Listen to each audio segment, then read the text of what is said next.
இதை வந்து நீங்க ஆதரிக்கிறீங்களா இல்ல எதிர்க்கிறீங்களா? இது என்ன நான் காமிக்கிறேன்.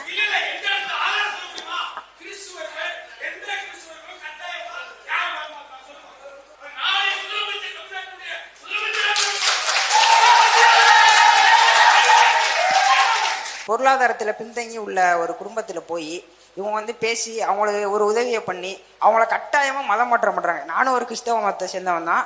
ஆனால் இது வந்து பெரிய வருத்தத்தை ஏற்படுத்துது. இதை வந்து நீங்கள் ஆதரிக்கிறீங்களா இல்லை எதிர்க்கிறீங்களா? இது என்ன நான் காமிக்கிறேன்.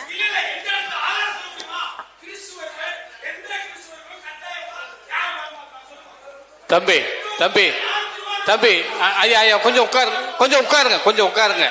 இல்ல அண்ணே,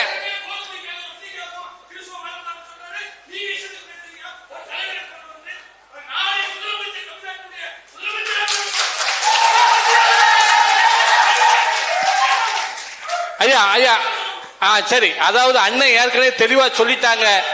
மதம் மதம் மதம் ஒரு பக்கம் கிடையாது கிடையாது. அவர் தெரியாம பேசுறாரு. இருங்க இருங்க. மதம் மாறுவது என்பது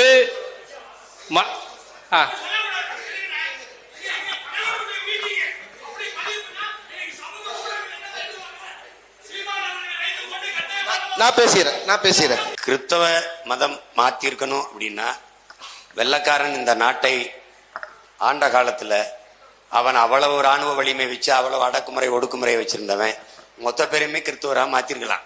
ஆமா, பாபர் நினைச்சிருந்தா அவர் எல்லா பேரையுமே கிறிஸ்தவ இஸ்லாமியனா அது செய்யல. இங்க இருக்கிற மக்களுக்கு இப்ப அரசியல் செய்யறவர்களுக்கு இது ஒரு கருவியா இருக்கு. அதனால கட்டாய மதம் விருப்ப மதம் அவனவன் விரும்பி ஏற்பான். நான் என்ன இலையில நீ என்ன உணவை வச்சாலும் எதை முதல்ல எடுத்து சாப்பிடுறதுன்னு முடிவு எடுக்கிறது நான் தான். இது நல்லா இருக்கும் சாப்பிடு, இது நல்லா இருக்கும் சாப்பிடு நீ சொல்லக்கூடாது. எனக்கு எது பிடிக்குமோ அதை தான் நான் செய்ய முடியும். எனக்கு கிறிஸ்தவம் விருப்பமா இருக்கு ஏற்கிறேன், இஸ்லாம் விருப்பமா இருக்கு ஏற்கிறேன், இந்து மதம் இந்த சமயம் எனக்கு விருப்பமா இருக்கு அதுல இருக்கேன் தொடர்றேன். எனக்கு நீ ஏன் சிவனை கும்பிடுற முருகனை கும்பிடாம, நீ ஏன் விநாயகரை கும்பிடுற, நீ வந்து கிருஷ்ணரை கும்பிடாம, இது எனக்கானது. மதம் என்பதும் இறை வழிபாடு என்பதும் உணவு என்பதும் உடை என்பதும் அவரவர் உரிமை. அதை போட்டு குழப்பிக்கிற கூடாது.